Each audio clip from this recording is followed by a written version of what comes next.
Good morning, good afternoon, or good evening, and welcome to the Vanguard. I am Matt Wright, and together you and I are going to be traversing the muddied waters of freedom. It's been a while since I've done an interview. I think the last time I did interviews was back on Writer's Block, and I have to say, for the first interview back since I kind of started doing everything in this new format on my own and whatnot and so forth. Um, this one is one to come back on. Tyler Morrison is a stand-up comedian from Canada. He lives about 2 hours north of Toronto. He is just brutally savage in every stand-up bit that I have seen him in. Um, he is the co-owner of Cottage Comedy. He has the special out on YouTube called Too Soon. And he has two podcasts, one called Fight Stories and another one called Roast 'em All. And you can find all of these things online. You should definitely check them out. But before we get to the interview, we need to pay some bills. So this episode is brought to you by Mudwater. This episode is brought to you by Mudwater. Mudwater is a coffee alternative as well as the most aptly named sponsor for this show ever, with 1/7 of the caffeine as a regular cup of coffee. It's made with masala chai, cacao, mushrooms, turmeric, sea salt, cinnamon, and that is it. And I know what you're thinking, Matt. You are somebody who loves caffeine. Why would you be hawking for a company that is advertising less caffeine? And that's because it worked. It's true. I love caffeine. I used to drink 2 energy drinks a day, and now I might have one a week. All thanks to Mudwater. If you or someone you love might want to make the switch to Mudwater, all you have to do is head on over to muddiedwatersoffreedom.com/mud to make the switch today. So sit back, enjoy this conversation that I have with Tyler, and go follow him on all the socials. If you stick around to the end, you can find out where all of his socials are. Talk to you soon. So thank you so much for coming on, man. I really appreciate you being here. You are the founder of Cottage Comedy. Yep. Yeah, you're the founder of Cottage Comedy. You are the co-host of the podcast Fight Stories, which I checked out the one with Shane Gillis. That's Yeah. amazing. Love that. And right now, you currently have a special on YouTube called Too Soon, which is currently available, and it is wonderful. And you've got another one Nice. coming out soon, correct? Yeah, that's correct. Yeah, it's just in post-production. We've been doing a little bit of extra work to just tidy things up, but it's going to be pretty sweet when it comes out. I'm pretty happy with how that Yeah, turned out. I'm personally excited. So I found out about you on accident. Instagram targeted me, and they said you have to know who this person is, and they sent me the one, and I won't. I'm definitely not going to like spoil your joke, but they sent me the one, and I think the cover said something like Tyler's most offensive joke in 30 seconds. Oh yeah, most offensive joke in 15 seconds. 15 seconds. Yeah. Yep. Yeah. And yeah, and I saw that joke and I died laughing. And I immediately went down the rabbit hole of like everything that you have on the internet. Um and personally, my two favorite jokes are either the just so I can stroke your ego a little bit. My two favorite jokes are either the there should be expecting mothers joke at abortion clinics, Oh yeah. or instead of on milk cartons, they should put missing kids on beer cans. Oh, that's so. It's interesting that you bring that one up because that was one that when like I mean I put it out. I thought it was funny, but it never got like a lot of traction or anything online. But I was just checking my Spotify stats for the album for the album version of Too Soon, and at the end like at the end of the year, that was the most streamed track out of the whole thing. That people must have Yeah, no, connected that with that one one. That one, I like when first time I heard that one, I was like, this is a well crafted joke. It's got a good amount, like it's got some dad joke in there. It's the right amount of offensive, like it's got everything in that joke. I love the way that you did that one. Well, it's a Um, solution. It's a it solution, but it it's a is ridiculous solution. And for the people that haven't heard it, basically my concept is that I think there's too many missing kids, and what we should do instead of putting missing kids' pictures on milk cartons is we should start putting them on beer bottles because there'll be way more people looking for these kids, and they'll be having a good oh time doing it. So yeah, it's so anyway, it's a whole thing on got that. it. Originally, though, because I'm from Canada, right? So I'm from I was born in Toronto, but I grew up north of Toronto, so 2 hours north. If you've ever seen, you know, small town Canadian shows like Letterkenny or Trailer Park Boys, I kind of I was gonna say, yeah, I think everybody that watches my show is a Letterkenny fan. I think they would have to be at this point. yeah, Um, absolutely. Like so I know guys on that show. Like I'm friends with guys on that show, and I it's yeah, it's definitely, you grow up in a small town in Canada, it certainly hits that way. right. So anyway, yeah, the that bit though was originally um that was originally in Canada, because in Canada we don't drink milk in cartons.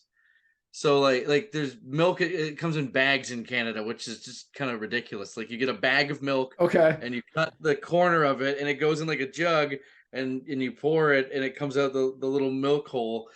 So I was just saying, like in America, like they have, pictures of missing kids on milk cartons, but we obviously do not give a shit about our missing kids because we drink our milk in bags. Right. It's So just, the bags clears like the ghost of that dead kid. And right. Yeah. So like I don't the joke of the milk carton thing, I've never seen a picture of a missing kid on a milk carton ever in my life. yeah, it used to be a thing, and then Yeah, it disappeared. right. Like the kids. Uh Yep, exactly. so so like I knew I knew you were in Canada because I've watched all of your stuff. And you tell a lot of jokes in Toronto. I assume you're a Blue Jays fan because I see you wear the hat pretty often. They Um, break my heart. I'm a My Red cold Sox. black heart. I'm a Red Sox fan, so I understand that. Yeah. Um, but so I have like I've got to ask what is wrong with your prime minister? I mean, this is a guy whose dad was the prime minister Right. of Canada in the 70s, and came up in a very liberal household. I mean, his mom was out partying with the Rolling Stones. It was like a public scandal. I was actually just performing last night at a venue in Toronto called the Alma Combo, which is a legendary venue in Toronto where the Stones were playing. I'm pretty sure it was the weekend where they passed around Trudeau's mom.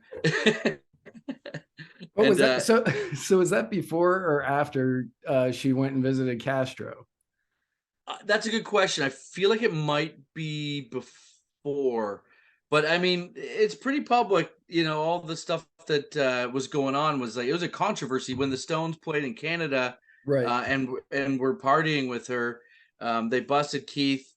I think it was on heroin, and then they made it so they detained him in Canada, and eventually they had to play a charity benefit show as a you know as a mea culpa to let him leave the country. That was all from Trudeau's dad, that was like putting the screws to him. So it was a very public controversy. You can Google it and look it up.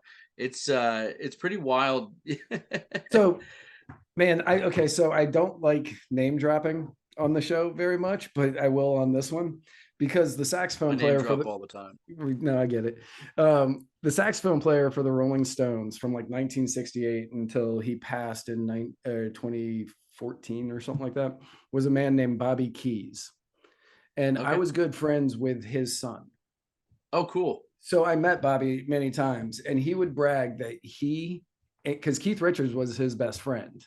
Yeah, and he would brag that he and Keith Richards had been arrested on 6 of the continents that's so cool. together.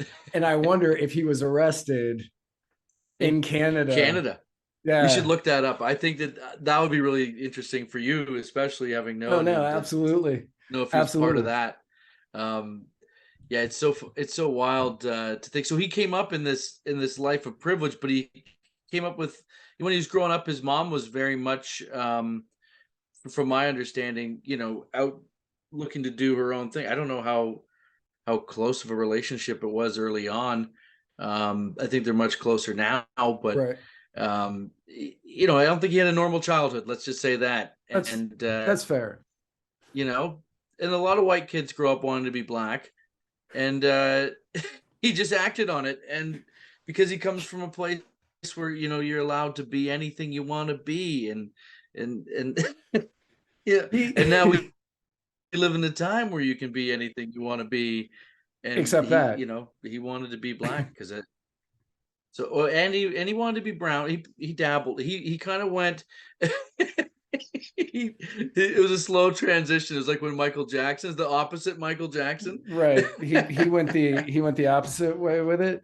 So Yeah, but they're yeah, both child molesters. No, I'm just kidding. right. Oh. I didn't say that. I didn't say. I was just fucking around. I mean, I don't know why Trudeau's wife left, but nothing would surprise me. Um, I'm. Yeah, who knows what's going on? What's going on there? I mean, I don't want to speculate, but I'm right. sure there's a lot of happy guys right now that someone's gonna be smoking a Cuban tonight. Uh,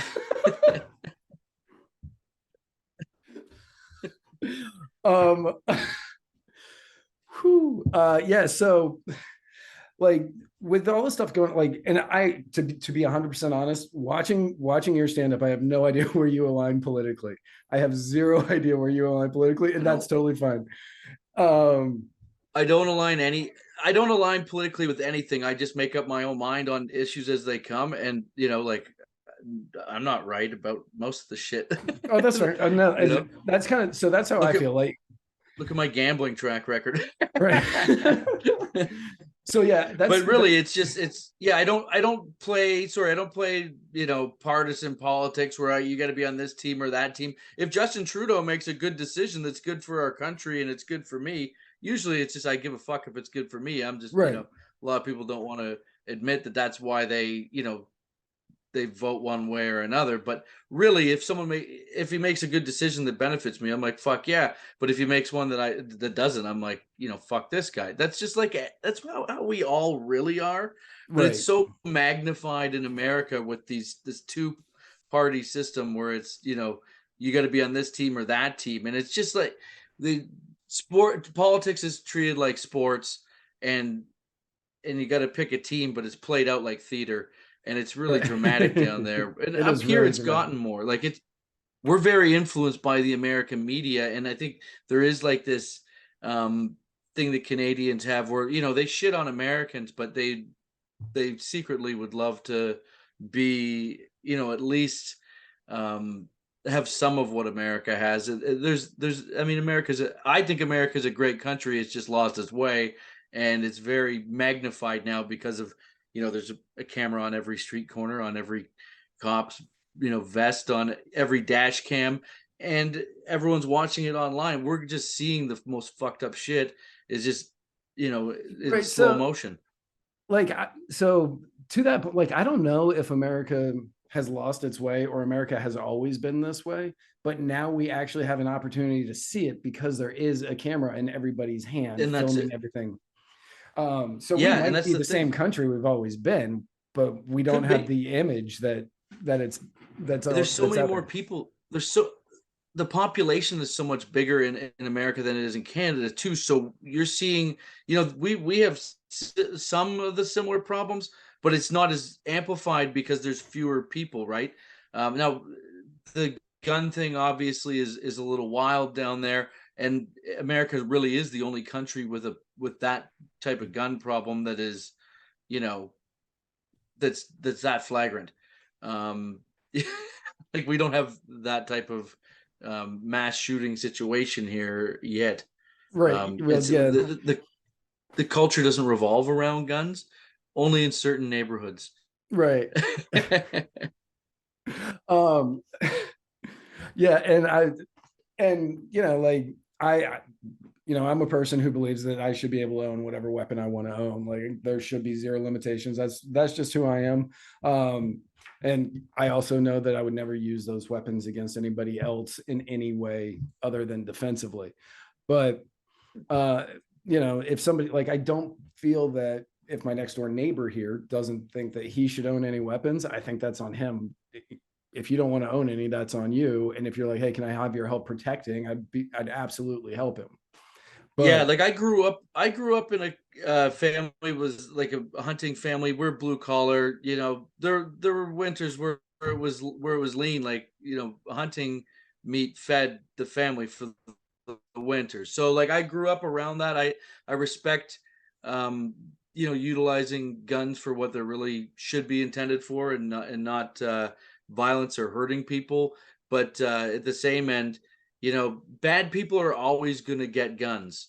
And so you should be allowed to have a gun to defend yourself. Like, why the fuck would you want to be unarmed? If you're living in a place where there's significantly higher gun situations, there's a bigger probability that you might face a situation. Then, yeah, but I think people should have to be trained. How do they should be trained on the firearm safety. They should have to pass some sort of mental wellness test in a like over a certain period of time. It should be regulated like that. I don't think it should be as loose. But I do think it should be your right to fucking you know to have those. and no, and I just don't look at them as like a thing. Like I look at it a little bit differently, because we just don't have, there's just not that right. volume of guns here. No, and like I get that, and it makes sense.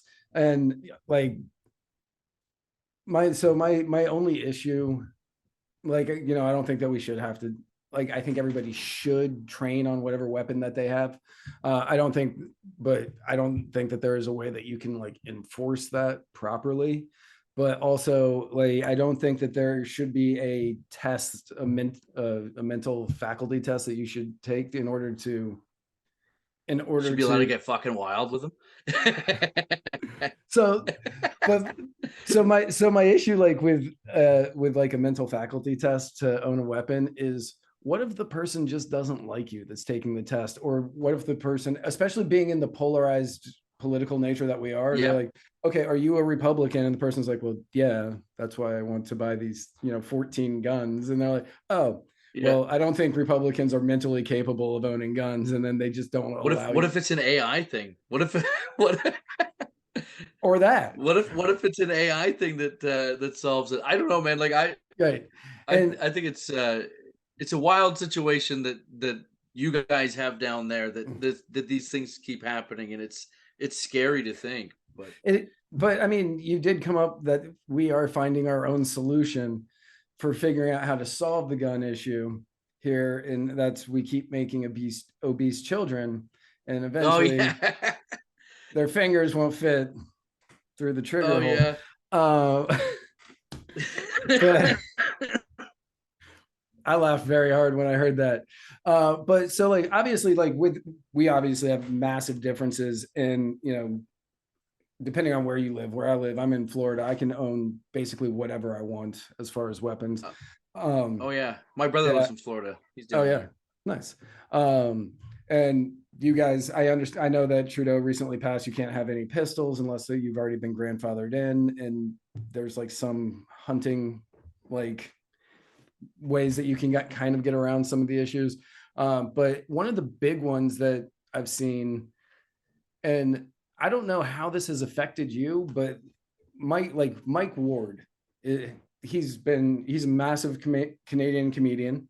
I Hmm. think he's massive anyway. I know who he is Yeah, Mike Ward's a very big comic in Canada, and like he's got a fan base in English, but also a very in large French French. fan base. He does comedy bilingual. The guy's super talented and wicked funny. Yeah, wicked funny. He's a very funny individual. Um, but so he got in trouble recently. This was a few years ago now that I think all of it It was kind a of got while. settled. It was a little while ago. Like it's gone on longer than what people may realize. Like time just goes so fast. But Right. yes, Yeah. and so So Mike Ward, you'll go ahead. Yeah, yeah, the entire situation I know like got wrapped up in like just under a decade. It was like 9 years from like it's unreal. him telling the joke to the Supreme Court ruling.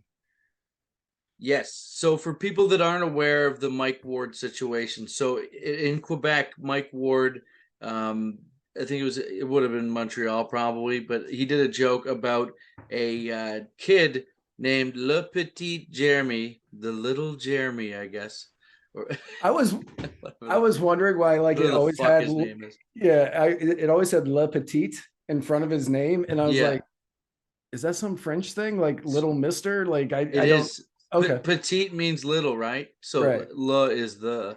So right. yeah, the little Jeremy, but it really means little Jeremy. If you were to translate that to English, it's little Jeremy. Okay. So he had a facial disfiguration. It was like some sort of disease that like made his face a little bit wonky. And Mike Ward did a bit about how. So actually, this is just to set it up a little bit further. So he was a singer. He would sing, and his parents got him singing for. I believe he sang for the Pope, and I believe he He, sang for maybe Celine Dion, like some big people. I'd have to double check, but like he got popular because he sang in front of these big figures, and he became a public figure by doing that. That's how he got into the pop culture lexicon.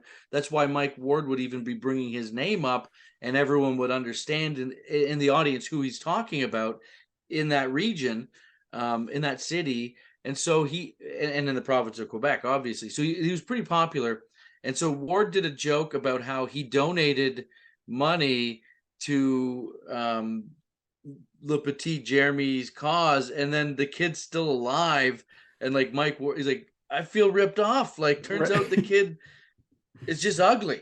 Like that was sort of the joke, I guess. It was just like that Mike felt cheated that he donated to this disease, which is so like it's hyperbole, and and it was taken seriously. So I guess the kid and the parents made a claim that he was being bullied in school because of the joke. The Because joke of the went joke. out, I guess, viral in that area, to and people saw it, and they claimed that he was being bullied because of the joke and this and that, which I kind of find, I don't believe that. Like if you have that sort of facial disfigurement, you're probably, and kids are Yeah. pricks. Yeah, you're You not know, getting bullied it's because of a joke. unfortunate. Yeah, I don't think these kids are watching Mike Ward and like bringing it. I don't know. I just don't feel like that. I don't know. Maybe I'm wrong. This is just what my Right. take on it, but I don't know. It felt disingenuous. It felt like they're trying to get some money. And so what happens is in Canada, they took it to this thing called a Human Rights Tribunal. So a Human Rights Tribunal is this kangaroo fucking court. It's absolute horseshit, and where they sue him, saying that he, under the Human Rights Act, that he's damaged this kid beyond belief, because of his words. And so it goes to this trial, and it goes back and forth. And it was, I think he overturned it. Like Mike ended up winning in the end, but it took so long. And it's very scary in this country that we have this um, loophole for fucking pussies and shysters who want to, take things like comedy and spin them into anything that they other than what it is, right? To take that out of context and make it a literal thing, it's I think it's absolutely sacrilege to do that. Is comedy dirty? Yes. Is it dark? Can it be mean? Yes. There's always a victim in every joke, but ultimately, humor is born from a reaction to what's happening in the world, Right. and sometimes when you're punching down, sometimes it's not the victim of the joke that is the um actual like run of the joke or butt of the joke. It's you. Like it's like your boorish character Like if I'm picking on a kid who has a facial disfiguration, I'm almost amplifying my shittiness in a sense, like so, like I'm making fun of my own shittiness because we all have that shittiness inside of us, Right. and we just we all try and disguise it. We don't want it to be noticed. So when Louis C.K., this is why Louis C.K., I swear to God, other than there was, he did really well with connecting with his kid stuff, but it was the shittiness inside that everyone fucking bottles up that they think he started saying that out loud. And he'd say But things that are like, that's an inner thought, like a bad thought that you have that you would never let other people say. Well, Louis would say it, and Louis would that's say it. how And people will yeah, connect like, and they're like, yeah, I fucking feel that way too. Like, right, yeah, and there have been a lot of Louis jokes that he's got one where he's talking about, like, he's got his two daughters. It was back when he was still married, and he had a special yeah. out back then, and he was talking about how embarrassed he was to, God, I hope my mom doesn't watch this episode. But how embarrassed he was when he was like, I have to go down to the basement to masturbate. And then, like, there's never been a roller coaster of a high like masturbating. You're like, yes, this feels amazing. Then the moment you finish, it's just like, what is wrong with me? I'm down here in the basement like a troll. And like he would tell jokes that people could connect with. I mean, like, I've had Because it's that stuff that thought. we're hiding, right? So there's these feelings and thoughts that we like automatically we have them, but we suppress them right away because we do not want anyone to fucking know that we think that or feel that. And it's just like, oh, that was bad. I shouldn't have thought that. But Right. he's like, oh, people. He tapped into, oh, people think this because I think this too. I'm not just the only fucked up one. And he starts rolling the dice, saying that stuff. Well, but he ends up like painting a picture of him being a piece of shit, and that's what's funny. So Right. Mike Ward, what he was doing by punching down on Petit Jeremy, he was painting a picture of like his own like shittiness, right? And so ultimately, who are you, like, if you're watching that, you're laughing, but you're not laughing that Petite Jeremy's got a facial, disfigurement. You're laughing because Mike Ward's such a piece of shit that he would say that. It's And then shocking, it's surprising, you don't expect it, and it makes us laugh because it's like, oh, we're all pieces of shit together. None of us are perfect. And I think that that's what gets lost when people come after comedians for bad jokes, and or not even bad jokes, but like jokes that someone might deem bad or offensive. I think right. there's And it but is what like it's interpreted on your own whether so a like joke's good or bad. right. And but when Mike Ward makes a joke like that, and saying, the only reason he sang for the Petit Jeremy sang for the Pope is because he was dying, or however he phrased the joke, which I will never be able to hear because I don't speak French. And I think he only did it in that one special. Um, but like when the family comes after him, then I feel like that almost like brings more attention to Petit Jeremy having the fucked up face, and That's right. That's and right. it It made brings it. I more. think it made it worse. How do you grow up with with that on your fucking jacket? You know what I mean? Like that's like they made it worse for Right. sure. I think they made it worse, and that kid's gonna have to live with that now because he's etched in stone, and people who would never go against a kid like that probably were against him and his family because they thought it was a cash grab. I don't know. It just seemed like it was ludicrous to me, and the fact that this country allows that fucking shit to go on. We're lucky that Mike Ward was the guy that they chose because in these ambulance chasers that go after that type of thing. Right. I mean, Mike Ward had the money to fight it. He's a very successful comic. He does well, and most comedians don't make as much money as as a guy like that who's a top tier headliner. And if it happened in Vancouver before Mike Ward years back, there was a comedian, Guy Earl, who he was doing stand up and he got into an altercation with a lesbian couple, and there was like they were heckling and disrupting the show, and then one of them, I think, broke his sunglasses. There was water, someone got water thrown in their face, and someone got their sunglasses broken, but someone also got called a dyke. and so that ends up in a human rights tribunal. But it was on the I think it was on the mic when there was like these words exchanged. So it was in the context of a comedy show. It may have been a little bit closer to a Michael Richards Right. situation where the comedian lost a little bit more control of the room, whereas Ward's doing his set and he's killing. So comedians who would back up a guy like Mike, even though it's like the same thing technically, what happened in that room, like it was the comedian's not as strong or as respected.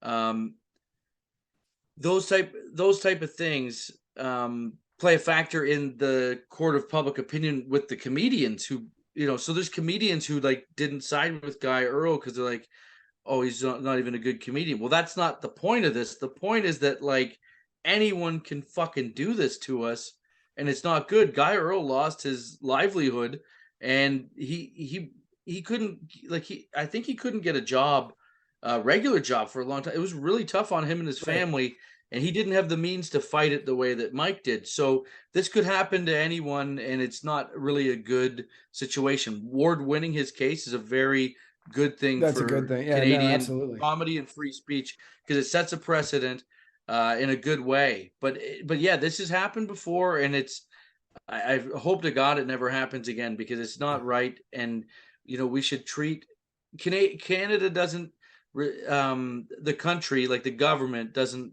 recognize comedy as an art form, and it should be recognized as an art form. The respect that this is, you know, one of the oldest art forms, and it's very important. Canada likes to brag about all of our great Canadian comedians that moved away from here to go to the US and get famous. And well, we could have fucking made them famous here too, but there's not a lot of Great. homegrown The support. greatest comedian of all time is from Canada. The Yeah, greatest Tyler comedian. fucking Morrison. I'll get second. Who? Norm Macdonald? Yes. Norm Macdonald? Norm The fucking Macdonald. man. Yeah, Okay, I he's gotta the. show you this. Check this All out. right. I gotta pull this up. Since we're talking Norm.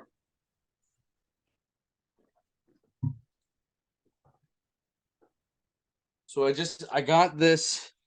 It's an autographed Norm Macdonald, LA Dodgers celebrity game bat. I picked Oh, this up for the studio, so I'm gonna get it put in a little that is case on the amazing. wall. Yeah, Norm Fucking Macdonald. Norm Macdonald, one of the greatest of all time, man. He If in not my the. yeah, in my opinion, he is the greatest of all time.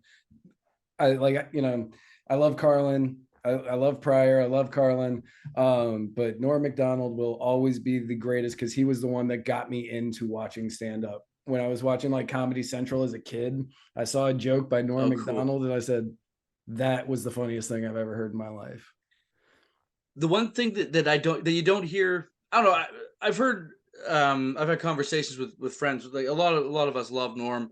I never met him personally, but what in addition to his stand up, which was very funny, his stand up was awesome.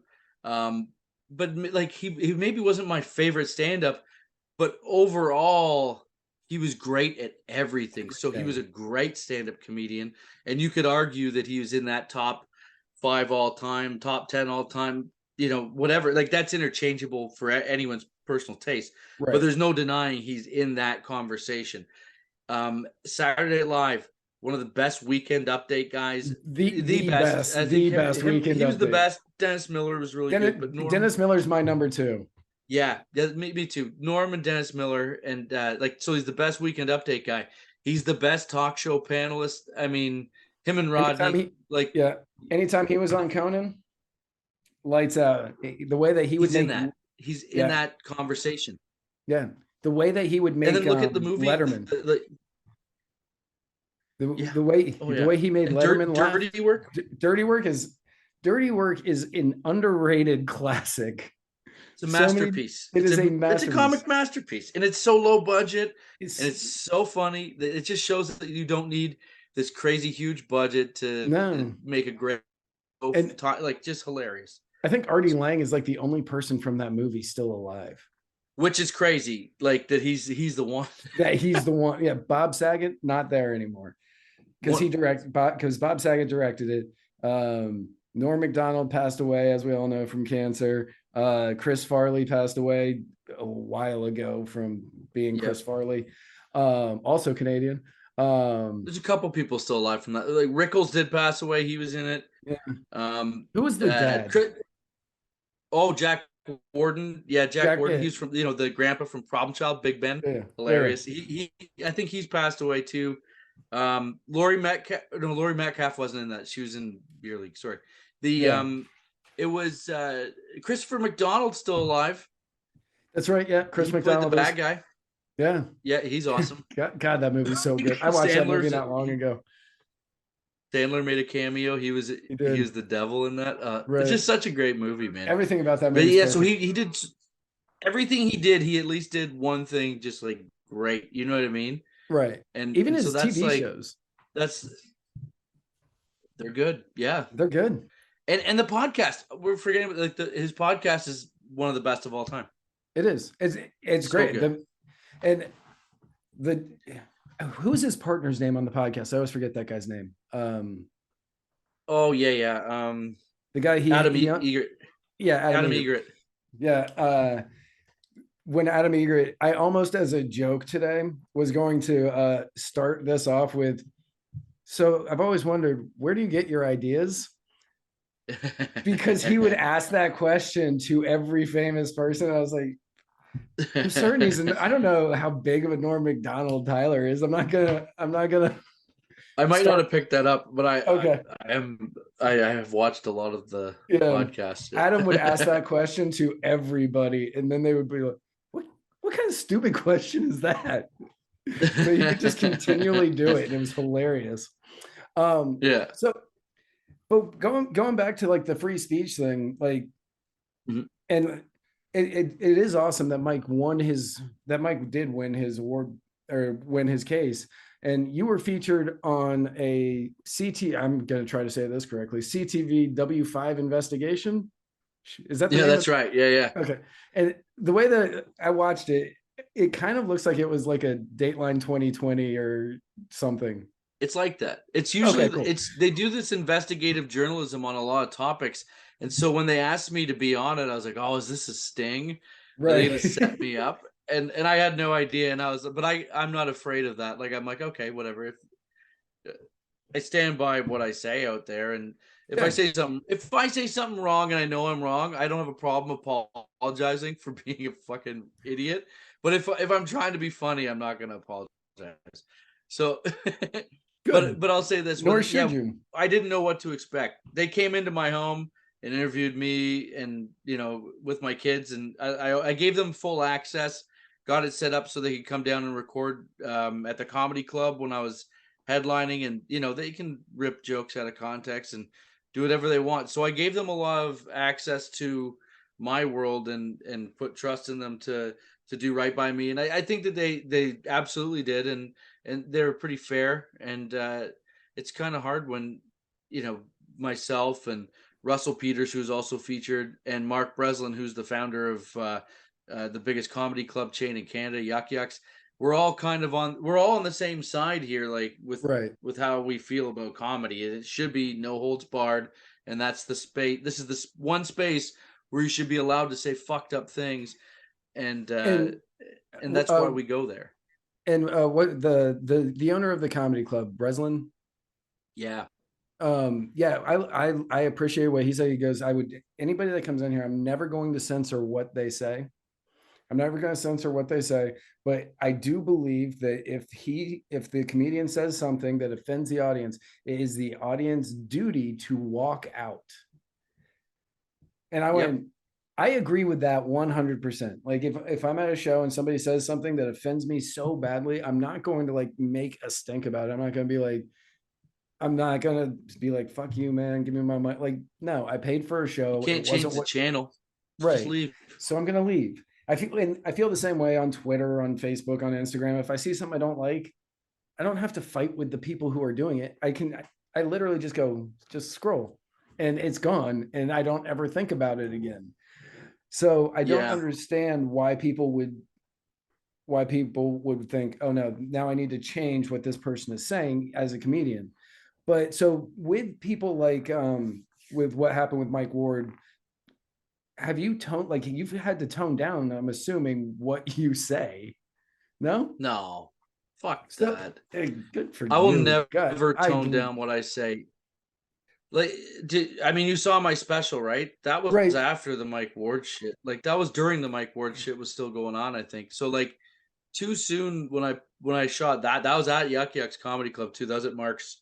That's Okay. the first place I ever did stand up when I was 18. Was at that club, so it was really cool to be able to shoot the special there, and and now that I'm headlining it and that it was pretty sweet to do that. But yeah, it was no, I haven't toned down a fucking thing. I mean, So what are they gonna but do?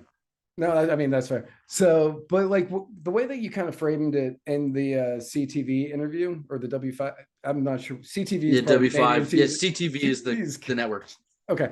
I just had a CTV W5 investigation. I was like, I have no idea what any of these numbers mean. Um, so in the W5 interview, you said that instead of just going out hard at the beginning, which you try to warm them up a little bit more. So has it Sometimes. like yeah, so like has it made you change the way that you're like bringing the putting the joke out there? Or Um, I do you feel like feel it? Do you feel it out at the time? I feel the energy in the room before I go on. I usually know what the temperature is based on the crowd, based on like just I get a vibe. If it's a whole bunch of grandmas, I do what I call the shawl count. If I see more than 5 women wearing shawls, I know I'm fucked and Right. I'm behind enemy lines. And we got to work this a little bit different. But the thing is this, like, it's not. I don't. It's not that I never pander to an audience, but I do want to win.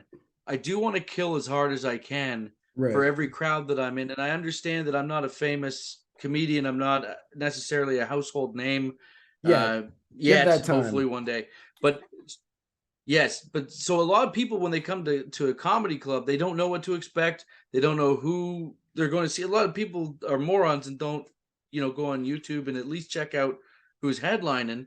So Right. if I'm on the show, it's my show. There's going to be people there that want to see the type of comedy that I'm known for, but then there's people that don't know who the fuck I am. And I do want to win with the whole crowd. So like most of the time they don't know who the fuck I am. So I do have to like, find a little bit of common ground at the start and get them to trust me and then I just take them as far as we can go. That's sort of it. Sometimes though it's like, yeah, you come out and do the most ruthless joke you can right off the bat and see where they are. Like sometimes you come out throwing the high heat, but it's really just a case by case scenario.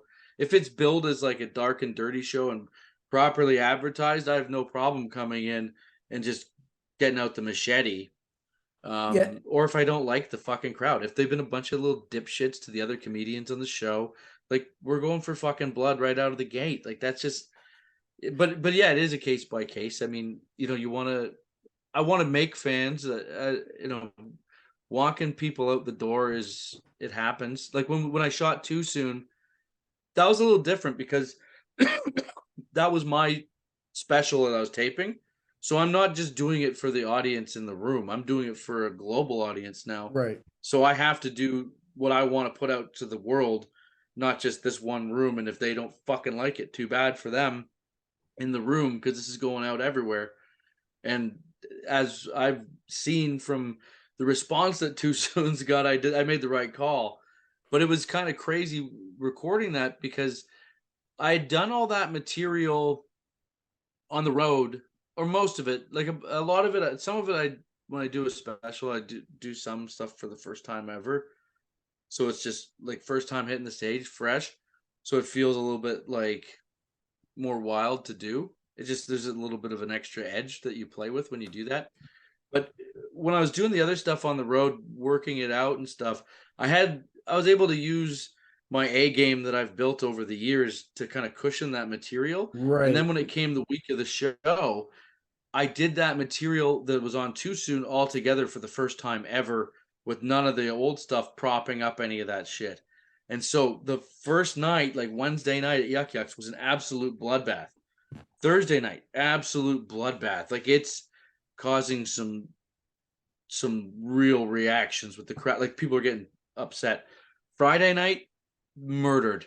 Friday night, I wish I was recording. It would have been like a clear cut, nice kill set.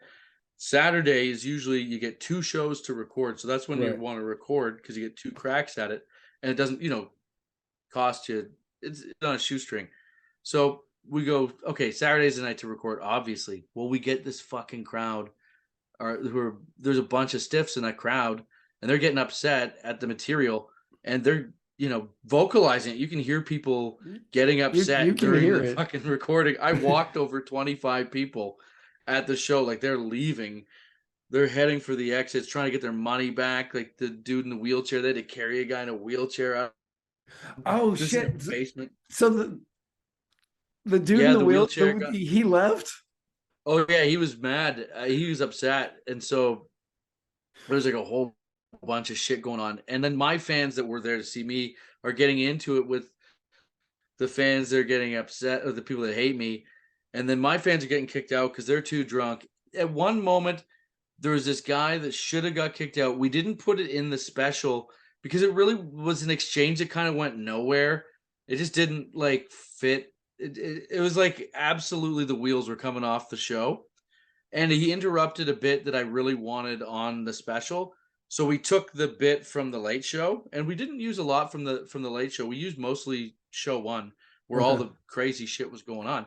But we took that one and put it there because it just it was just better for the product. But this guy gets into it with me, and at that point, there's so many people either getting kicked out or walking out and trying to get their money back, that all the staff and doorman and like security, like there's no one. This guy should have just got thrown out, but no one could deal with it. So like I'm handling this old man standing up like screaming at me. Which And man? And at the end of the special, and this, I mean, this is a spoiler alert, but it's been out for a little while, so fuck it. But at the right. end, when I'm walking off stage, if you really pay attention, you can see him start talking shit to me as I'm walking off, and I blow him a kiss. Like I just look at him and go, like a bad guy wrestler move.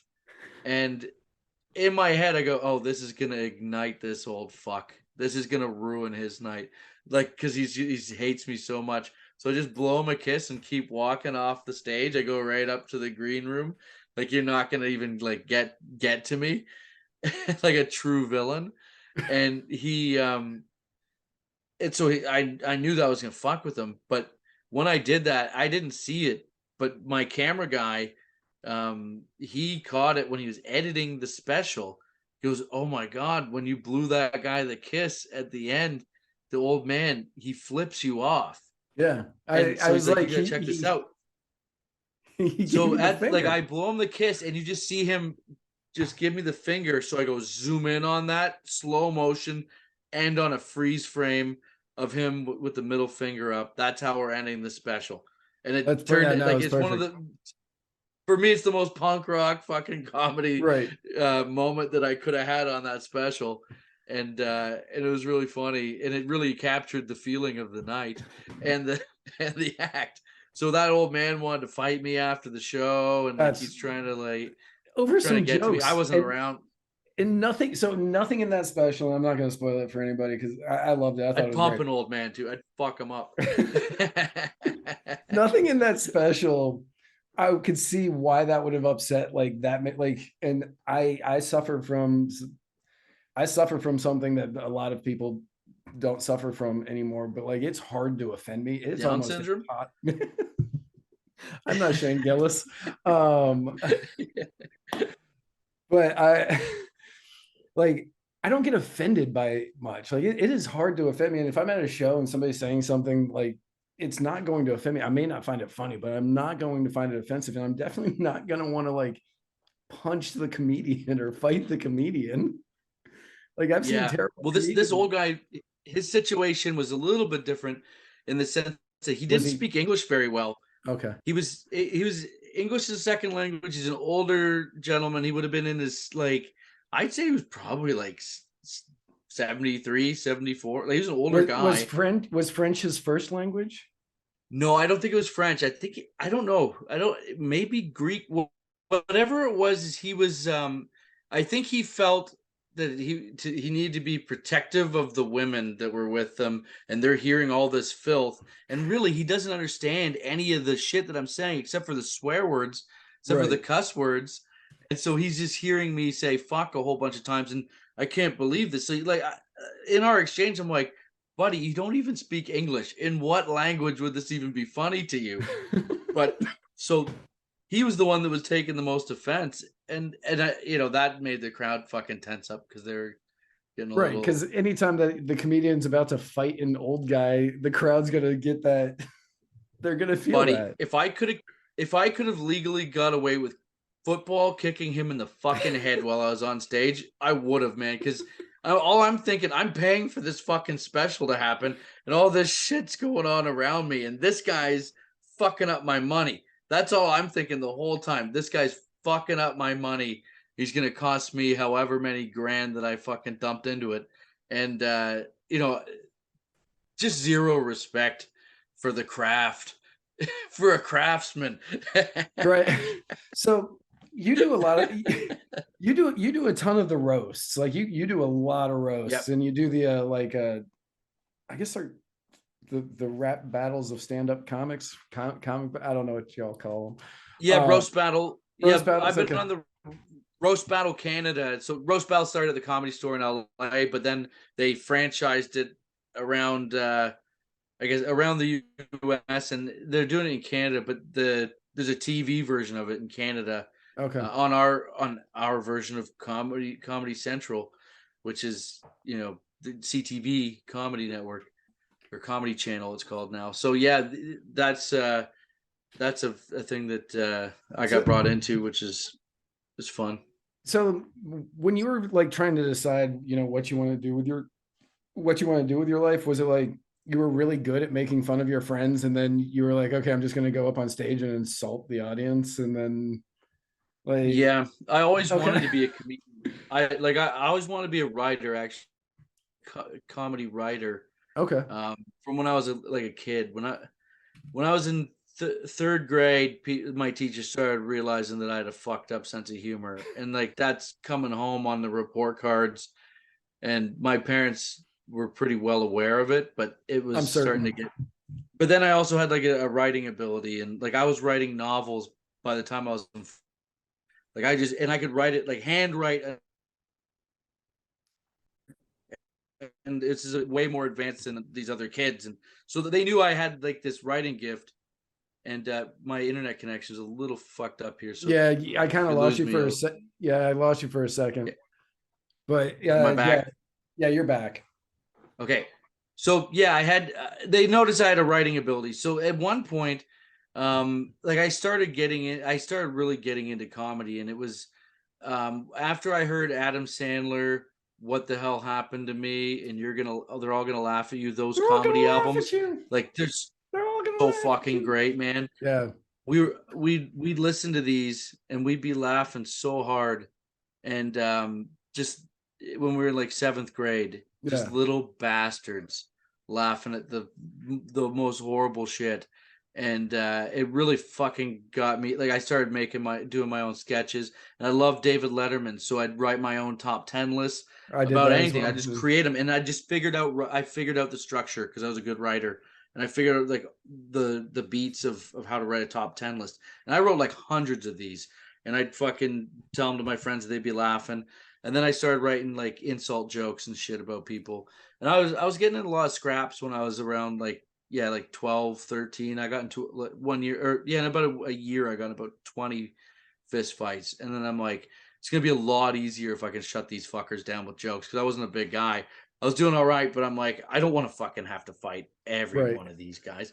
So I could start like saying, shit and shut people down and get people laughing on my side. Then those guys kind of, they see that the audience is against them. That's how you destroy a heckler.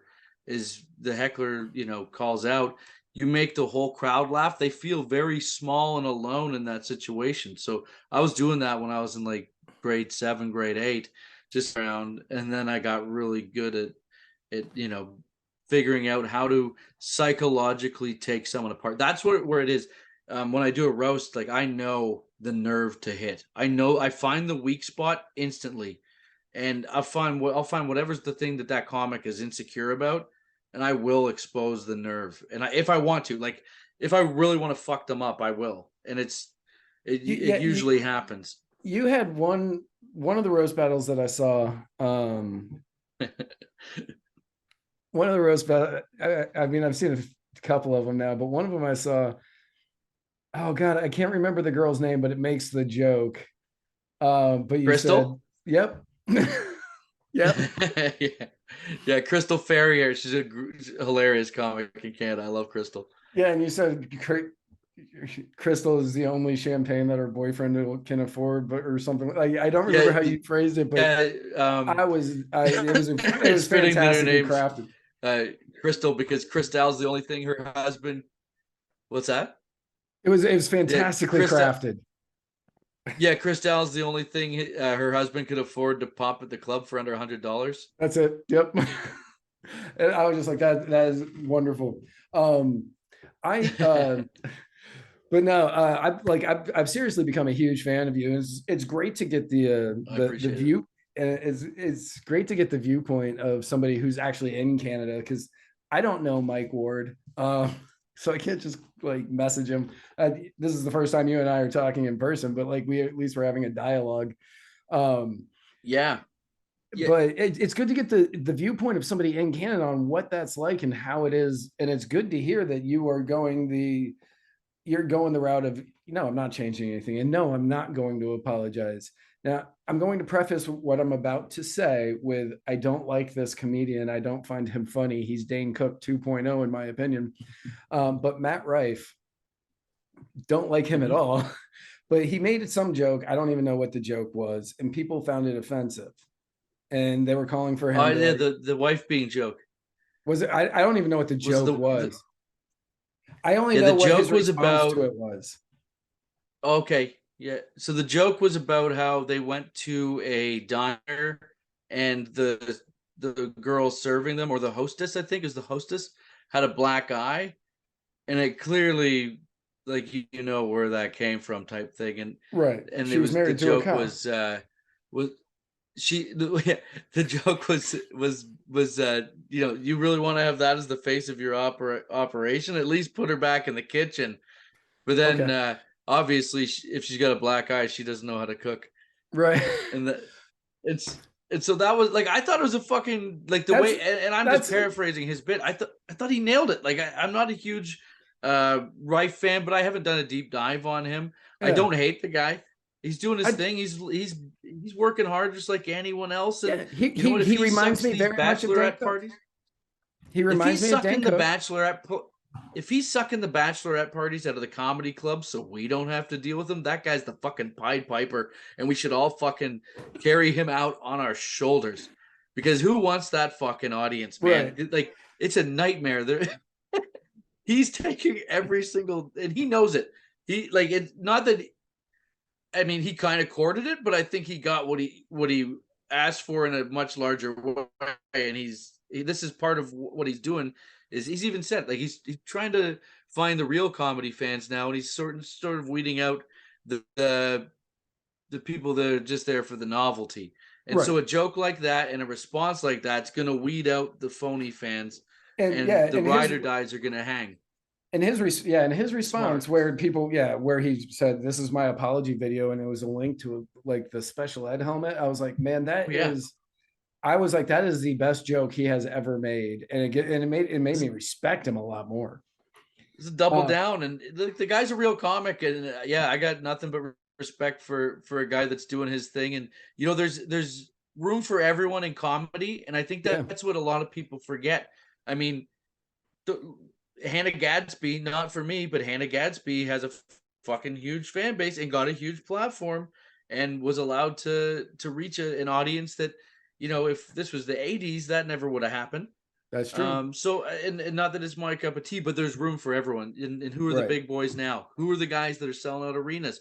Andrew Schultz, soon to be Gillis. Like Gillis is going to be selling arenas soon. Gillis, Nate It's Bargatze. Bergazzi, and Bergazzi's a clean comic, so He's a clean he's comic. not I love even in. Bargatze. He's not competing against those guys. There's room for everyone, Yeah. and you can be a prop comic like Carrot Top and be making a fucking fortune in Las Vegas with your residency. There's room for you. People want to see it as long as you're, doing your thing and You're not running your mouth. You won't you're get opening checked for in. somebody soon, aren't you? You're opening Um, for I don't think I have. I opened for Schultz a little while back. Okay, I thought I read that it got On pushed to his life tour. 2024. I thought I read it got pushed to No. 2024.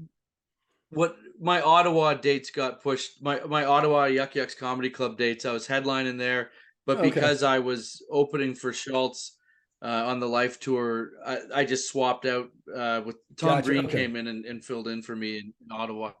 So Right. yeah, I'm coming back, Ottawa. I fucking love Ottawa, man. I haven't been there for a while, so If anybody from Ottawa sees nation's this, capital. I will be absolutely amazed if anybody from Ottawa They sees might this. watch if I'm pumping it. I got people in Ottawa. Hey, Not Justin Trudeau though. no, that's weird because he doesn't follow me either. I bring up the He's fact never in that it is Ottawa either. He's always on vacation with our fucking tax dollars, going back to his fucking roots in Cuba. right. He's gonna go hang out in Cuba with his grandfather. Getting his he's down in Jamaica getting his fucking cornrows done. He's got to get the You should natural tan so that way he doesn't have to use the boot polish anymore. You should be, this is a he should be in Kingston, but that's the Canadian penitentiary. We got that's where he should be getting his cornrows done. Oh man. Have you seen the show? I think it's called Mayor of Kingstown. With Jeremy Renner? Yes, Yeah. amazing show. So that show, I'm pretty sure, is based on Kingston, Ontario, which is like a big prison town in Canada. It's when we do fight stories. My co-host John Moses and I. John's a comedian too. He lives in New Jersey, but we travel all over and we go to these different cities. We do stand up in small towns, and we always are out at the bar and we're like, "Who's the toughest person in this town?" And then someone's like, "Oh." And then turns out like this dude Pierre's like been in like 2,000 fights and he's a fucking animal. And when the first two episodes, so Letterkenny's true. Like Letterkenny's not lying about this. Oh yeah, Letterkenny's dialed into a little bit. It's pretty comic booky. Like it's a little bit inflated for comedy, but Kingston was like the city that like gave us so much gold. Like any episode we got from Kingston for fight stories, it's like we've had prison guards. We've had, I mean, the city's like prison guards, ex-cons. It's got like 3 major prisons, I think. Maybe more. I know that they shut one down. The big one got shut down, but I think they made another one. And it's like cops, hockey players. It's just like everyone is tough in this fucking town. And so Hugh Dillon, are you familiar with who Hugh Dillon is? I don't know who. So Hugh Dillon is an actor, but he's a rock star first. So he's a Canadian rock band called the Headstones that are like huge in Canada. And he starred in a show. He started in a movie called Hardcore Logo, and he was in a show called Flashpoint. But he also got in with is it Taylor Sheridan? Yeah. Is that who? Yeah. So Taylor Sheridan, I'm pretty sure he did Yellowstone and all those, and then he also has the Sylvester Stallone show, and then and Mayor of Kingstown. Yeah. So Mayor of Kingstown, Hugh Dillon's one of the producers and one of the actors in it. He plays one of the buddies, one of the cops. He's one of the cops, not the bald guy, and so he's a great actor. But it's based on his hometown of Kingston, so he it has his fingerprints all over it. Very cool. It's a really cool city. Just like if for fight stories, it's cool anyway. Right. So I can go there on vacation. Go in the summer. It's cold as fuck in the winter. Well, yeah. I live in Florida. I'm not going to anywhere near Canada in the winter. No, dude. No. There's some cool shit to do in the winter up here, though. It's nice. I'm certain that. But you're a fucking Florida boy, buddy. You I have can't a stand buddy. your ground when it's fucking slippery.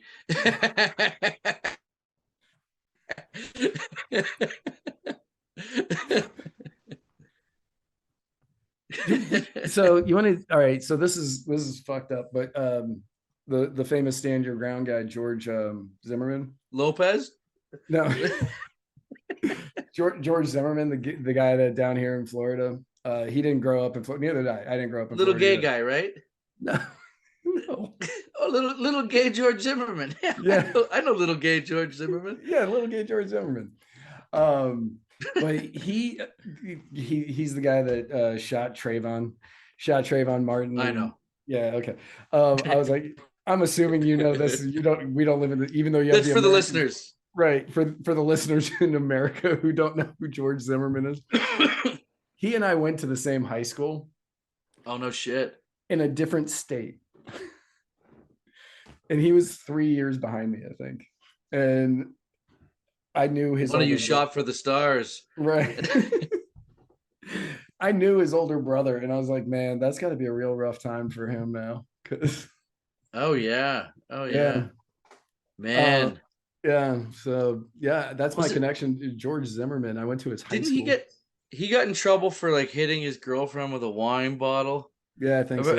I did a joke about it on one of my I had it was like in 2015 when it happened. I think I did it on like an album, but like of course that pussy drinks wine.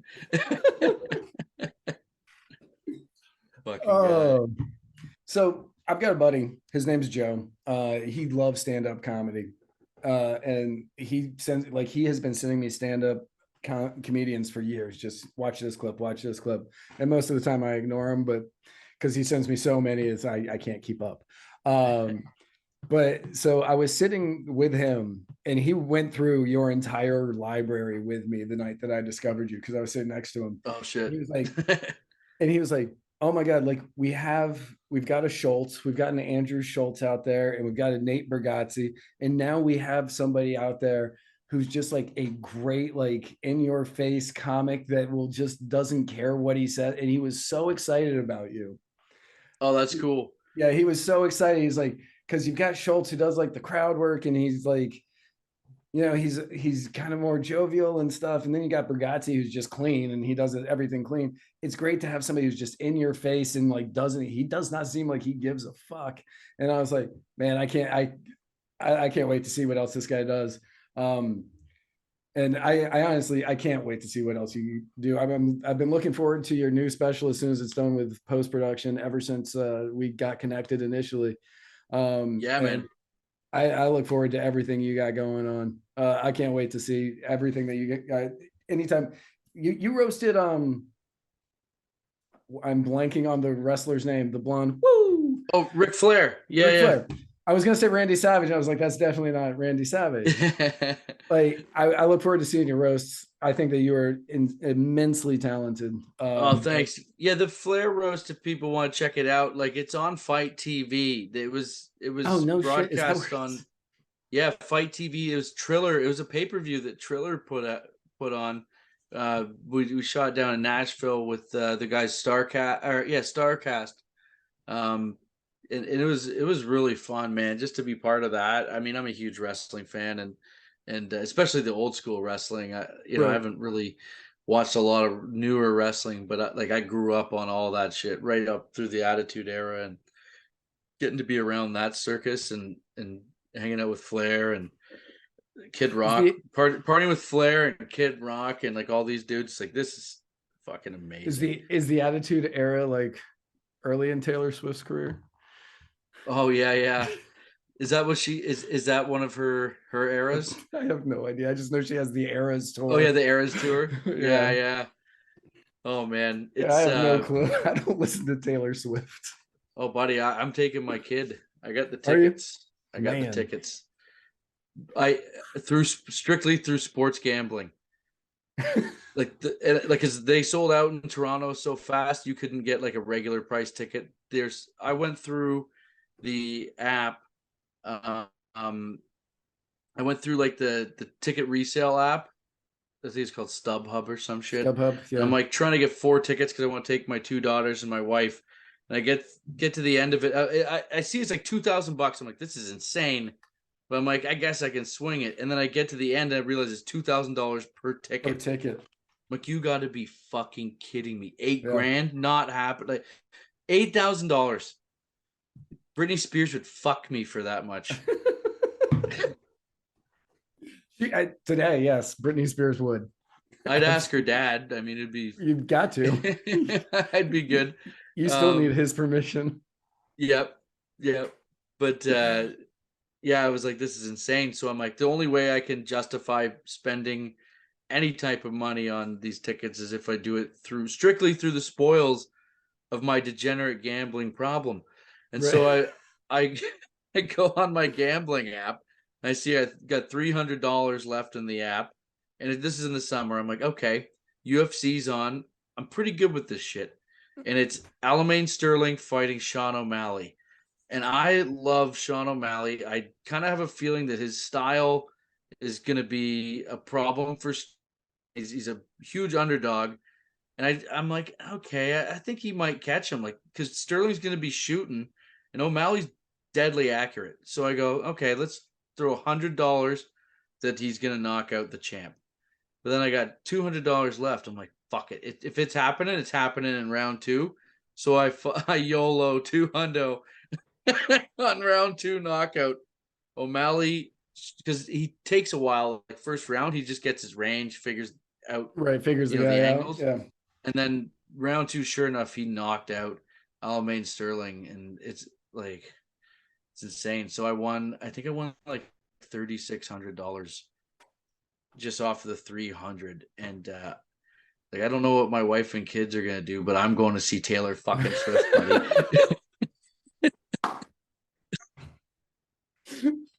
I got money for beer. It's gonna be awesome, man. I'm gonna wear my tiara.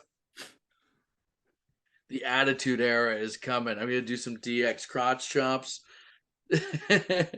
Imagine getting kicked out of a Taylor Swift concert for doing the suck it. For doing the suck it. You'd be gone, eh? If you're like by yourself. Yeah, you're a middle-aged man by yourself at a Taylor Swift concert. They're just absolutely. They think you're retarded for sure. Right. Oh, he's just a Make-A-Wish. Well, man, hey, I appreciate you coming on. I've never ended an interview before, but I actually have to go back to where I was before I was all here good, in brother. my tab. No, all good. Thank you so much for having me on. I appreciate you reaching out, and this is a lot of fun, man. Anytime. No, this is beautiful, and keep me informed on whenever your new special's coming out. I'll let everybody in my audience know. And should be soon. I'm really hoping it can be this month. We're right at the finish line. That would be Christmas present for everybody right there. Yeah. It's it'll be fun. And then you know what? I have a lot of new stuff that's already ready to go. So if people coming out after that comes out, people will be able to see me live, and it'll all be fresh. And I'm probably ready to shoot a new one now too, because this one's taking a while to get out. And if you're ever down here doing shows down here in Florida, your brother lives somewhere in Florida, which is a big fucking state. But if you're ever down here doing where are you in Florida? St. Pete. St. Pete? Oh, cool. Yeah, my brother's up in Tampa area, so he's right. Okay, so he's right next door. Yeah. So he's out there. So yeah, man. No, it'd be great to get down and do some shows. I got to work on some visa stuff so I can come down there and do some more, because it'd be that's fair. Yeah. I'm starting to get a lot of Americans reaching out from them seeing me on Instagram and that. On the gram. The gram's been pushing you. The gram's been doing good. TikTok flags me on everything. Fuck China. Shocker. These fucking, they're just so narrow-minded. I'm so glad you said minded. Minded.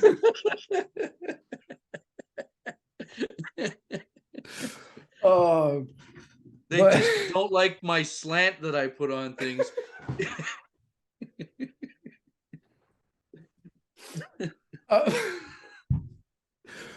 Fucking chinks. I'm leaving all of this in. It doesn't matter. I mean, that was funny. I don't give a fuck. That's what Tony Hinchcliffe got in trouble for. I love the Orient. I love them. They're good people. It's the exact thing Tony Hinchcliffe got in trouble for. Oh, like, yeah, I don't know what the Oh, fuck. that's funny. How did But they yeah, know what he was saying? so They speak Chinese. the comic that came on, I know the story. The comic that came on before him was an Asian guy here in Yeah. America. I don't like, it wasn't Dat Fan, but it was somebody Dat Fan like. And for anybody who has no idea about stand-up comedians, they're like, No, who the I remember. Yeah. okay. Yeah. But oh, so you know the story? We kind of got set up like it was. They were Oh, he planning massively to. does. Yeah. Yeah, they're planning to take Tony out, which is bullshit. And Tony can come across as like, he's got an ego, but Tony's actually a really sweet dude, and he's super cool to me. I love Tony Hinchcliffe, man. He's done a lot for young comics. Big Actions time. speak louder than words. I think Yeah. in that guy's case, he has done a He and lot. Rogan and the other guy whose name I'm blanking on, what they've been doing down in Austin for young comics is amazing. Yeah, It's totally, man. yeah, I respect the hell out of it, and hopefully we get some great new stand-ups coming up from the next generation. I think so, man. It's a new scene that's really emerged, and they've created a culture around that city for comedy, and it's perfect. It's great. Yeah. I think I'm gonna go down there and check it out soon. Dope. Well, yeah. Thank you so much. Do you have anything you want to pitch to the people? Follow me on social media, Tyler Morrison 123 on Instagram. I got a YouTube channel, so please subscribe there and leave me a comment. Just share it with your friends. But my whole special, Too Soon, is available right now. You can stream that for free, and I also have a special from 2019 that I'm going to be rolling out next week that has never been. It's not a full special. It's like a 16-minute killer club set that I really would love people to check out. Just a little thing that I've never put out in full, so it's going to be available for people to check out, called Burn Beautiful. the Village. And I think you'll enjoy it too. So I can't, man. Yeah, all I that can't wait. stuff's on YouTube, and I have a Patreon. So anyone that wants, to see, if you check me out first, and if you like it, I have all my stand-up specials are on the Patreon, patreon.com/Tyler Morrison. I have a bunch of like bonus roast footage, uncensored clip stuff that like is getting me flagged on these regular platforms that they just tighten it up. I mean, they're just shit. This no one's listening to this fucking podcast this deep, so we're fine. There's gonna be like 4 people who do, and they won't comment. They will message me directly and be like, I was listening. Yeah, well, that's okay. We're just fucking around here, right? But it's but yeah, I have all the Patreons, the place for, I put my, all my worst shit on there because it's all fucking savages in there. So yeah, everybody follow him on all the socials. Follow him on, give him money on Patreon, and make sure you check out Too Soon. It's fantastic, and you upload a lot on Instagram, like you couple a day. Yeah, I mean, I got a lot of. I have like 5 specials, so it's like, like I've been doing this a while, man. Right. Yeah, not all of them are good, but. So everybody go check him out, and everybody go check him out, and yeah, that's you should do that today. Right on. Well, yeah, no, man. So thank you all for tuning in. That was my interview with Tyler. I hope everybody out there enjoyed that interview as much as I did conducting the interview. Next week we've got another guest coming on. He is a mainstay in the Liberty movement. Everybody be ready, because Jack Lloyd is going to make his first ever appearance on Muddied Waters of Freedom, and I, for one, cannot be more excited. So have a great week. Be safe, all the normal stuff, and tune in next week for a brand new episode with Jack Lloyd. And remember, until then, where we're going, we don't need roads.